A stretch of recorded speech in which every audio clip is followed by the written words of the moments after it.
Okay. This week's Torah portion, Tzav. Tzav has two meanings. Tzav means alacrity. Tzav literally means to command.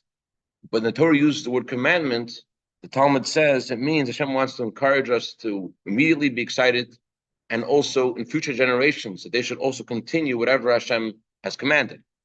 But the Talmud also says that Tzav is the numerical equivalent.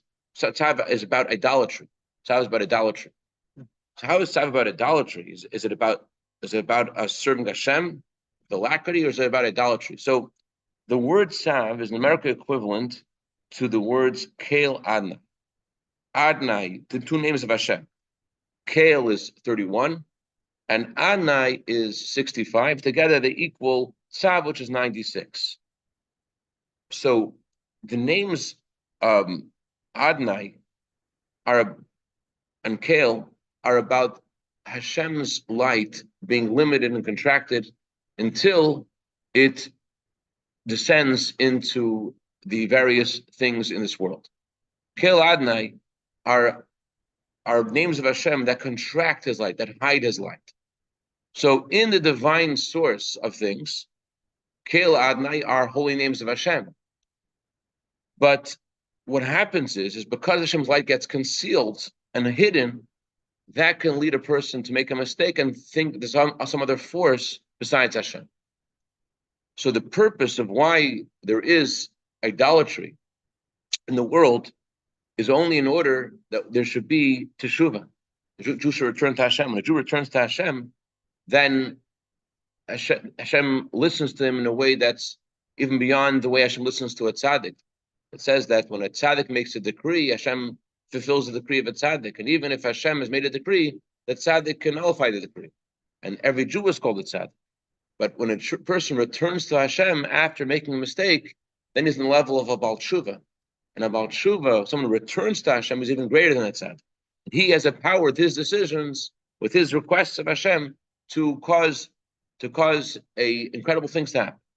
So how does he reach that level of tshuva? It's through first making mistakes. That's why on the surface, Tzav is a positive thing, although it is about idolatry as well, because the purpose of why Hashem causes a contraction of His light and that can lead a situation where a person can make a mistake is only in order for a person to reach a higher level through teshuvah. So, but what this message for us more importantly is not just about the power of teshuvah, but also that a Jew is not meant to serve avodah zarah. A Jew is not meant to serve idolatry in the simple sense, but also the Baal HaTurim says when Hashem calls the Jewish people a kingdom of Kohanim, He said that the Jewish people, every Jew is like a Kohen Gadol. Every Jew is above nature, and therefore every Jew has the ability to every Jew has to look at himself as not being bound by the laws of nature, not being limited to the world. Yes, Hashem wants to elevate all the sparks of holiness in the world, but a Jew could do that without any effort. A Jew has to look at himself. That in the Megillah we're called Yehudim. Yehudim means someone who denies idolatry. Idolatry doesn't only mean that you don't believe in idols. It means you don't believe in anything other than Hashem. You don't ascribe any force or any existence to anything else other than Hashem. When it says that Mordechai didn't bow or bend for Haman, it doesn't just mean he didn't bow to Haman. He didn't consider Haman's existence or any existence other than the desire of Hashem to be real. All that's real is Hashem's desire. That's Adel Yoda, to go beyond logic and reason in your service of Hashem. You don't think of anything as having importance. That's why the Torah tells us that these holy names of Hashem are connected to idolatry. What that means is that a Jew is meant to realize that he is above all the contractions and concealments of Hashem's name, and he has to look at the world as all there is the desire, all there is Hashem. As the Baal Shem Tov said that a Jew can cross an ocean with a handkerchief, with emunah. With a handkerchief can cross an ocean with your simple faith in Hashem. So the Rebbe also said on the Parshat Tzav in 1981. This also gave this teaching about Tzav being the numerical equivalent of these names of Hashem, also inspired an understanding of a song that children sing. Children sing, and adults also sing. Everyone asks Hashem, we want Mashiach now. Amen. Right. So the word now in English is spelled with Hebrew letters Nun, Aleph, and Vav. Nun, Aleph, and Vav is equal to 56. So the word 56, the number of 56 is equal to a names of Hashem as well. If you add together the name Yud Kei Vav Kei, which is 26, and you add to that the name, hold on a second, I'm getting it.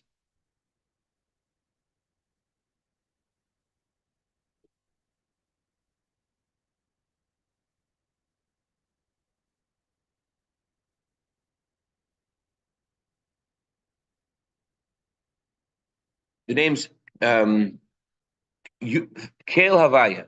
Kael Havaya, Kael is 31, and Havaya is 26. 31 and 26 together is the word for now, which is 56.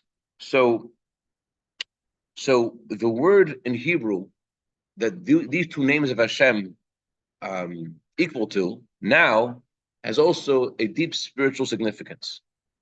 The Rebbe said, although he said this on Shushan Purim, it's not a Purim Torah. It's not just a Torah you say on Purim. It's real. People who think it's just a Purim Torah, the Rebbe says they should be well, but really this is real. What's the name Kael mean? The name Kael is about Hashem's kindness, Hashem's sustenance to the world. Hashem is a source of all the things that happen in the world, and the name Kael is about Hashem's kindness and benevolence coming to the world. In the names of Hashem itself, name Kael is the first of the 30 attributes of mercy of Hashem. There's a very lofty name of Hashem. It's a very high revelation of Hashem's mercy. It's the very first of the 13 words that describe Hashem's mercy, which Chassidus says are above all the worlds. The name Yud Kei Vav Kei, which also is the name of Hashem, has three parts to it. Yud Kei Vav Kei means past, present, and future. Yud Kei Vav Kei also means creator. So the word Yud Kei Vav Kei is about how Hashem creates the world. So Kael Havaya, the connection of Kael and Havaya is that all this infinite source of bracha, of blessing that comes from Hashem's kindness, should come down to Havaya, should come down to the physical time and space, should come down to the physical world in time and space. And that's why children, when they ask for Mashiach, they say, we want Mashiach now. Why now? The word now is Kael and Havaya together. The words Kael and Havaya together also equal the word Zon. Zon means to nourish. Like we say in the after blessing, after we eat, we say Hashem feeds the whole world, has Zon Hashem Kulei, with his goodness, with kindness, with mercy and benevolence. So when the Mashiach will come, every Jew will have all that they need physically and spiritually. Hashem will feed the world and every one of us in a way that's with a great abundance, that there won't be any lack. Mashiach comes. So that's why the word now equals the Kael and Havaya together. Why? Because the coming of Mashiach is a time when Hashem will satisfy all the heart's desires of every single Jew. That's why it's Kael and Havaya. Kael is about the infinite light of Hashem, infinite kindness of Hashem, and Havaya is about how it comes down to time and space. So when children ask them, they want Mashiach now, they're using the word now, the Rebbe said, by divine providence. Baal Shem Tov says everything you see or hear is a message from Hashem. The reason they're using the English word now, because that word now is equal to the content and meaning and theme of Mashiach. Mashiach is about the sustenance of Hashem, Hashem's infinite sustenance being given into time, into space, into every Jew, wherever they are, whatever they need. So anyways, now it's Purim. On Purim, the Torah says anyone who opens their hand and asks for something, you have to give him. Hashem does whatever he tells us to do. We have to open our hand and ask Hashem, do we want Mashiach? Yeah. Amen. All right. L'chaim, l'chaim.